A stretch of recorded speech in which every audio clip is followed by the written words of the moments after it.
एको यदा व्रजति कर्म पुरस्सरोऽयं विश्रामवृक्षसदृशः खलु जीवलोकः। सायं सायं वासवृक्षं समेतः प्रातः प्रातस्तेन तेन प्रयान्ति। स्वीकृत कर्मानुसारं निज निज कार्येषु अनारतम् अग्रे वर्धमानाः प्रियाः वार्तावली वीक्षकाः, विविध भाग संवलितायाः वार्तावल्याः नवे अंके भवद्भ्यः सादरं नमः। अहमस्मि लता वशिष्ठः। सप्रवाहं सुभाषित प्रवाहि वार्ता वृत्त साक्षात्कारादिभिः प्रभागैः संवलितायां वार्तावल्यां मदीयमपि स्वीकुर्वन्तु नमनम्। अहमस्मि नारायण दत्तमिश्रः। दर्शकाः, सकल विद्या संभृति संस्कृत साहित्ये जीवनद्योतकाः सन्ति अनेके श्लोकाः वर्णिताः। तावत् एतादृशेनैव सम्प्रेरकेण एकेन श्लोकेन सुभाषितेन वा साम्प्रतं कार्यक्रमस्य समारम्भं कुर्मः। अनिर्वेद श्रियो मूलमनिर्वेद परं सुखम् अनिर्वेदो हि सततं सर्वार्थेषु प्रवर्तकः। उन्नति का मूल आधार उत्साह, दृढ़ विश्वास और निरंतर पुरुषार्थ है। जो व्यक्ति निराश हुए बिना अपने लक्ष्य की ओर सतत प्रयासरत रहता है, वह अंततः सफलता प्राप्त कर लेता है। अतः मनुष्य को दृढ़ विश्वास के साथ निरंतर कर्म करते रहना चाहिए, क्योंकि यही गुण उसके जीवन को प्रगति, सफलता और उत्कृष्टता की ओर अग्रसर करते हैं। Progress is founded on enthusiasm, firm faith, and persistent effort. A person who continues striving towards their goal without giving in to discouragement ultimately achieves success.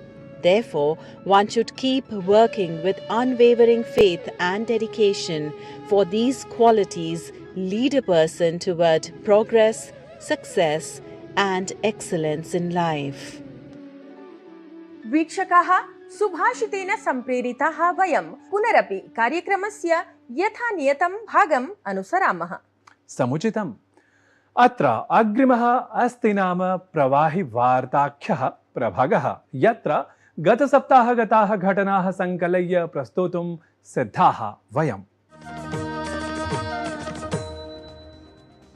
परीक्षायाः प्राक् प्रश्नपत्र प्रकटीकरण प्रकरणात् परं प्रधानमन्त्रिणा इंस्टाग्राम इत्यत्र संविभाजितः दृश्याङ्कितः सन्देशः सर्वथा प्रसृतः जातः। इतः परं तदीयाः नूतनाः दशलक्षसङ्ख्याकाः अनुसर्तारः वर्धिताः। एवं भूतसमर्थनाय उत्तम परामर्शख्यापनाय अभिव्यक्तः युवजनान् आलक्ष्य धन्यवादः।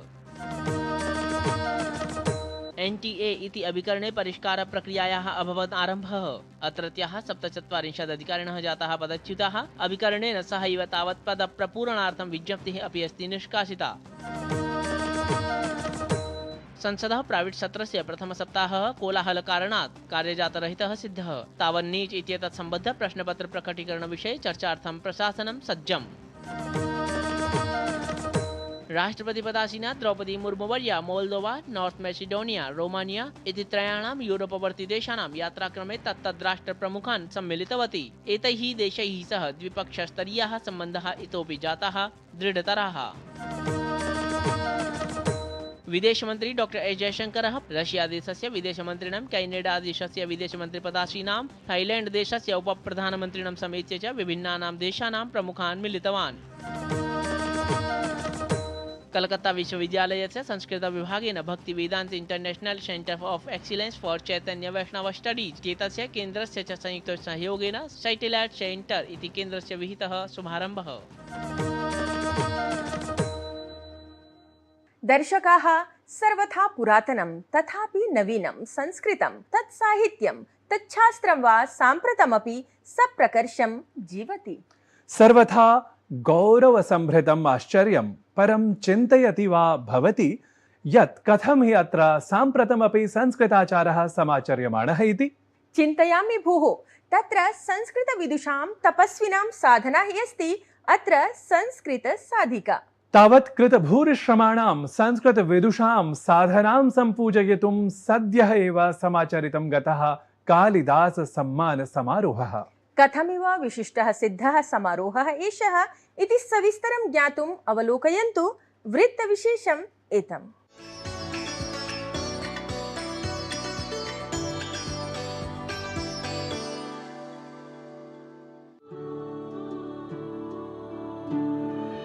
नागपुरस्य रामटेकक्षेत्रे स्थितेन ख्यातेन कविकुलगुरु कालिदास संस्कृत विश्वविद्यालयेन सततं संस्कृतश्रियः संवर्धनम् अस्ति विधीयमानम्। एतेन सद्यः एव ऐषमः महाकवि कालिदास संस्कृत वृत्तिराष्ट्रीय पुरस्कार वितरण समारोहः भव्यतया समायोजितः, यत्र विशिष्टाः 9 संख्याकाः संस्कृत विद्वांसः विशेषतः सम्मानिताः जाताः। ध्यातव्यमस्ति यत् एतस्मिन् प्रतिष्ठिते पुरस्कार समारोहे 23+200तमं, 24+200तमं, 25+200तमं च वर्षमालक्ष्य विदुषां सम्माननं जातम्। एतदर्थं हि विदुषां वर्गत्रयं समुपकल्पितमासीत्, यत्र प्रथमे अन्तर्राष्ट्रीय संस्कृत विद्वद्वर्गे प्रोफेसर चांदकिरण सलूजाः, प्रोफेसर सरोजा भाटेः, प्रोफेसर माधव देशपाण्डेः इत्येते स्वीय विशिष्ट संस्कृत सेवार्थं सर्वादौ इह 50,000 रूप्यकराशिभिः सह सप्रशस्तिपत्रं सत्कृताः अभवन्।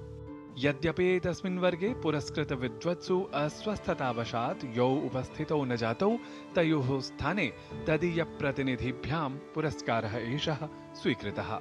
ततः द्वितीये हि वरिष्ठ संस्कृत विद्वद्वर्गे नंदकिशोर पत्तर काकिनेः, प्रोफेसर कालूरी हनुमन्तरावः, प्रोफेसर कृष्णकांत शर्मा इत्येते हि 3 विशिष्टाः विद्वांसः 50,000 रूप्यकराशिभिः सह सप्रशस्तिपत्रं पुरस्कारालङ्कृताः अभवन्। अथ तृतीये अन्तिमे च युव संस्कृत विद्वद्वर्गे डॉक्टर रामकृष्ण पेजत्तायः, प्रोफेसर वीरनारायण पाण्डुरङ्गी, डॉक्टर सचिन कठाळेः इत्येते हि संस्कृतसेवायै विशिष्य समर्पिताः विद्वांसः अपि 25,000 रूप्यकराशिभिः सह सप्रशस्तिपत्रं पुरस्कृताः जाताः। कविकुलगुरु कालिदास संस्कृत विश्वविद्यालयीयः महाकवि कालिदास संस्कृत वृत्तिराष्ट्रीय पुरस्कार वितरण समारोहः तत्त्वतः न केवलं विदुषां सम्मानस्य अवसरः एव सिद्धः, प्रत्युत संस्कृतभाषायाः किं वा भारतीयज्ञानपरम्परायाः वैश्विकप्रसारस्य महत्त्वपूर्णं पदपद्मत्वमपि अभजत एषः। नूनं संस्कृतविद्वांसः भारतस्य अमूल्यबौद्धिकरिक्थस्वरूपतां भजन्ते, अतः तेषां सम्माननम् ईदृशं केवलम् औपचारिकता न, प्रत्युत सम्पूर्ण भारतीय संस्कृतिं तज्ज्ञानपरम्परां च प्रति समग्रादरप्रदर्शनमात्रम् इति तु ध्रुवम्। नारायणदत्तमिश्र विहितं वार्तावलीवृत्तं DD न्यूज़।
वीक्षकाः वार्तावल्यां साम्प्रतं समागतः तृज्या प्रभाग प्रस्तुति प्रवाहः यत्र संस्कृत संस्कृति समुपासकेन अतिथिना समं सामयिकं विषयम् अभिलक्ष्य सर्वमपि सविस्तरं वार्तालापं समाचरामः वयम्।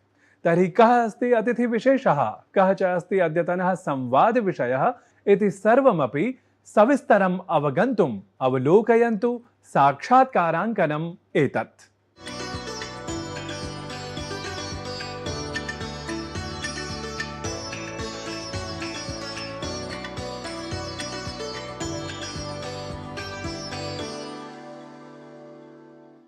नमः संस्कृत वीक्षकेभ्यः। वार्तावल्याः तृज्या प्रभागीये संवादक्रमे अस्माभिः सह संवादार्थं राजते कश्चन युवलेखकः, यः हि भारतीय संस्कृतेः अथ स्वामी विवेकानन्दस्य शिक्षाणां प्रचारार्थम् अहर्निशं संलग्नः भवति। असौ अस्ति विवेकानन्दकेन्द्रस्य उत्तरप्रान्तस्य सह प्रमुखः डॉक्टर निखिल यादववर्यः।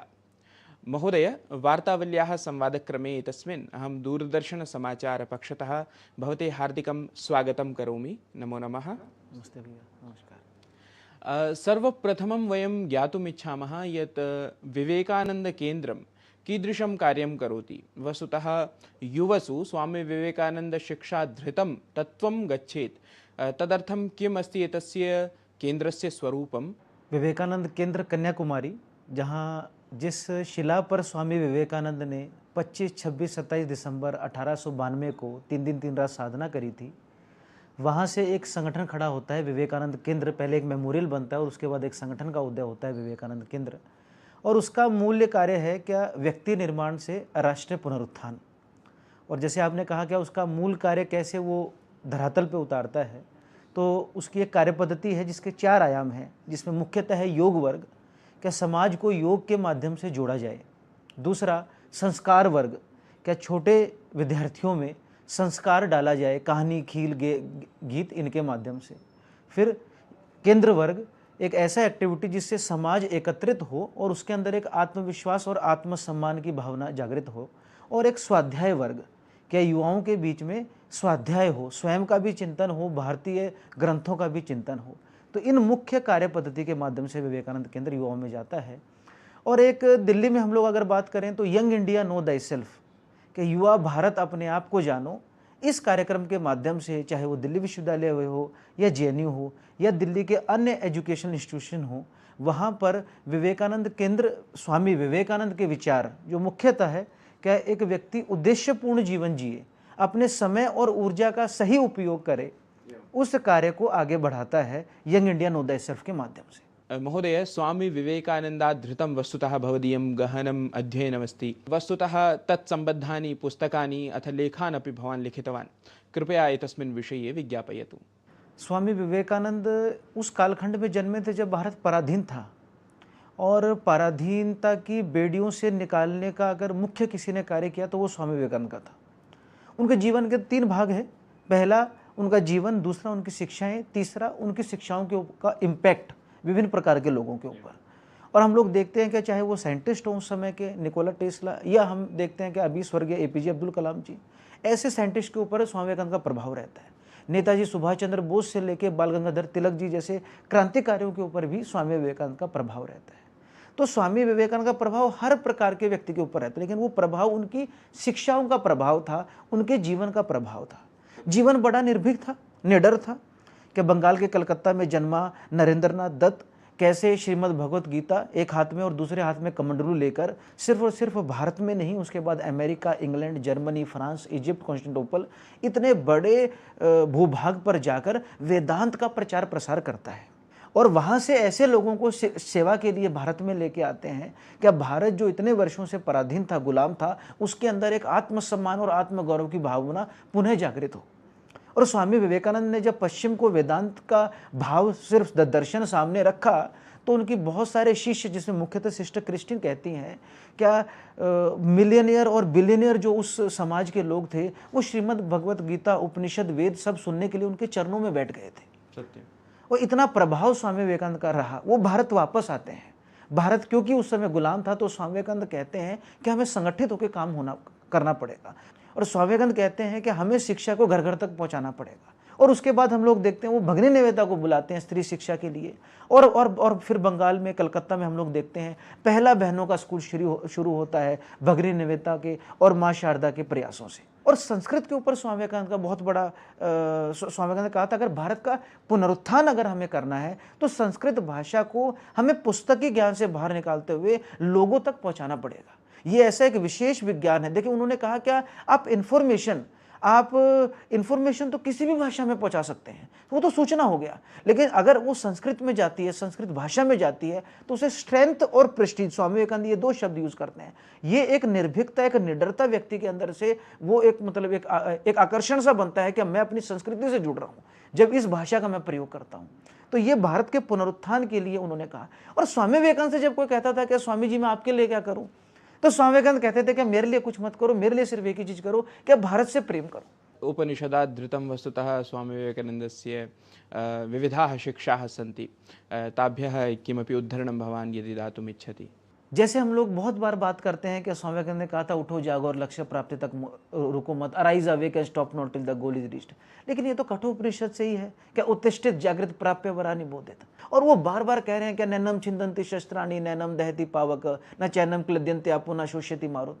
और एक निर्भीकता का संदेश उन्होंने खुद कहा बार बार कि अगर मेरे अंदर कहीं से कोई शक्ति आती है तो वो सिर्फ और सिर्फ उपनिषद से आती है। और फिर वो बार बार कहते हैं कि उद्देराद आत्मानात्मानम नात्मानम अवसादयेत आत्मे वही आत्मनो बंधुर आत्मे वही रिपुरात्मना। इस प्रकार से उपनिषद और श्रीमद्, और वो कहते थे अगर उपनिषद को समझना है तो आप श्रीमद् भगवद गीता को पढ़िए, रेगुलरली पढ़िए। ज्ञातम् अस्माभिः यद् भवान् अपि संस्कृतविषयकं कश्चन प्रमाणपत्रीयं पाठ्यक्रमम् उत्तीर्णवान्। भवतः तत्र कथमस्ति अनुभवः, अथ संस्कृतविषये भवान् किं चिन्तयति? जब हम संस्कृत को पढ़ते हैं या संस्कृत को समझने का प्रयास करते हैं, मेरे को तो एक छोटा सा अनुभव मिला जेएनयू में जब मैंने सर्टिफिकेट कोर्स किया, तो उस समय मेरे को ऐसा लगता है कि हम अपने राष्ट्र से और अपने मुंह से कनेक्ट हो जाते हैं।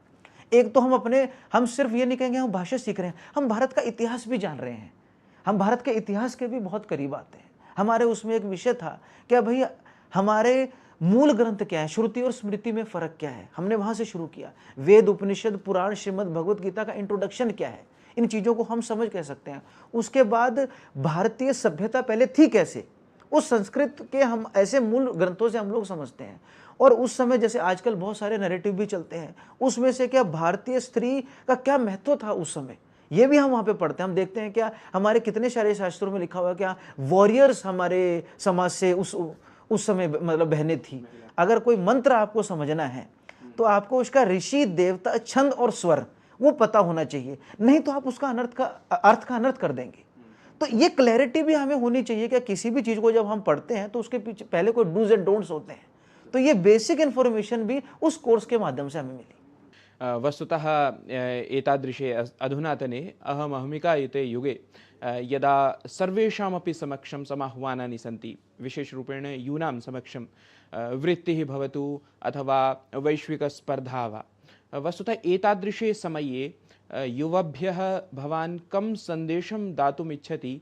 सबसे पहले मुख्य भैया कि अपने समय और ऊर्जा का सही उपयोग करें। देखिए, जब आपके जीवन में कोई उद्देश्य होता है तो आपकी जो समय और ऊर्जा है वो एक सही जगह पे यूटिलाइज होने लग जाती है, सही जगह पे उसका क्रियान्वयन होने लग जाता है। तो सबसे पहले मेरे जीवन की 24 घंटे की समय और ऊर्जा मैं कहाँ लगा रहा हूँ, इसके ऊपर एक चिंतन। दूसरा, हम अकेले कुछ नहीं हैं, क्योंकि ये समाज हमें बहुत कुछ दे रहा है। हम सुरक्षित ये चर्चा इसलिए कर रहे हैं क्योंकि कोई सैनिक बॉर्डर पे खड़ा है, मैं एक पूरा सोसाइटी का भाग हूं, तब मुझे पता लगेगा कि मेरा राष्ट्र भी कुछ है, उस राष्ट्र का भी एक लक्ष्य है। और जितना व्यक्ति अपने राष्ट्र के पास आता है, अपनी संस्कृति के पास आता है, अपने मूल्य के पास आता है, उतना ही वो आनंद में रहता है। तो जो डेटा भी हमें दिख रहा है कि इतना % व्यक्ति एंग्जाइटी में है, डिप्रेशन में है, इसको एक काउंटर है कि जितना आप अपने राष्ट्र के पास आएंगे, अपने संस्कृति के पास आएंगे, ये सारी चीजों से आप दूर जाते हुए अपने मूल के केंद्र में पास आएंगे, तो एक आनंद का भी आप अनुभव करेंगे। वस्तुतः एताः शिक्षाः युवानः कथम आत्मजीवने संधारयेयुः? जी, जैसे हमारा कार्यक्रम ही है कि युवा भारत अपने आप को जानो, यंग इंडिया नो थायसेल्फ, कि युवा अपने आप को जाने कैसे, वो जानेगा तब जब अपनी क्षमताओं को जानेगा। अपने आप को जानना मतलब अपनी क्षमताओं को जानना। तो कम से कम इस समय हमें अपनी युवा अवस्था में 8 से 10 पन्ने रोज पढ़ने चाहिए। हम लोग कह सकते हैं कि हमारे वेदों से लेके स्वामी विवेकानंद तक, इसके बीच में किसी भी ग्रंथ को जो आपको लगे जो भारतीय संस्कृति की है, उसमें से कोई भी पुस्तक आप पकड़िए। मैं कहूँगा स्वामी विवेकानंद की अगर आप पढ़ना चाहें तो कोलंबो टू अल्मोड़ा पुस्तक आप जरूर पढ़िए। अस्तु महोदय, एतस्मै ज्ञानप्रदाय स्वामी विवेकानन्दाधृताय अथ भारतीय संस्कृत्याधृताय संवादाय भवान् समयं कल्पितवान्। तदर्थं दूरदर्शन समाचार पक्षतः वार्तावली गणपक्षतः च भवते हार्दिकान् धन्यवादान् व्याहरामि। नमो नमः। बहुत बहुत धन्यवाद भैया, नमस्कार।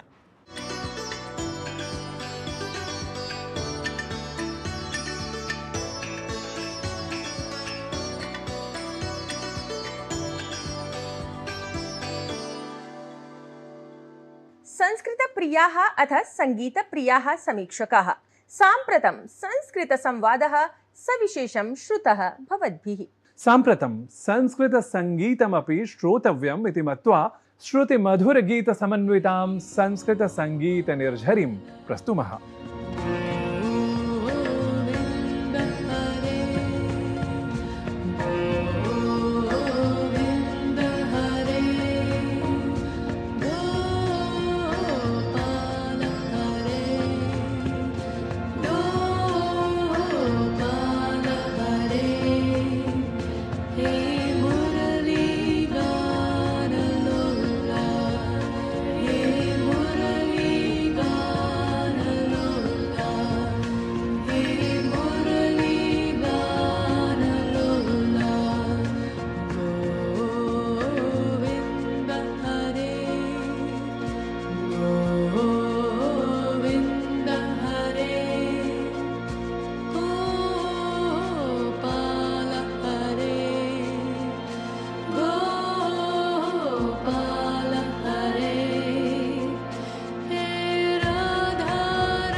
सङ्गीतेन सहैव कार्यक्रमस्य अर्धहोरात्मकः कालः अपि साम्प्रतं समाप्तप्रायः। तावत् समयबद्धैः अस्माभिः वार्तावल्याः अद्यतनः अङ्कः समाप्यते। साम्प्रतं ससङ्गीतसंवादसंवलितः कथं हि आसीत् वार्तावल्याः अङ्कः एषः अवश्यं सूचयन्तु इति निवेदयामः। तावत् स नमः श्लोकमेतं स्मारयामः। आयामः च अग्रिमे सप्ताहे। कर्मणा मनसा वाचा यदभीक्ष्णं निषेवते तदेवापहरत्येनं तस्मात् कल्याणमाचरेत्।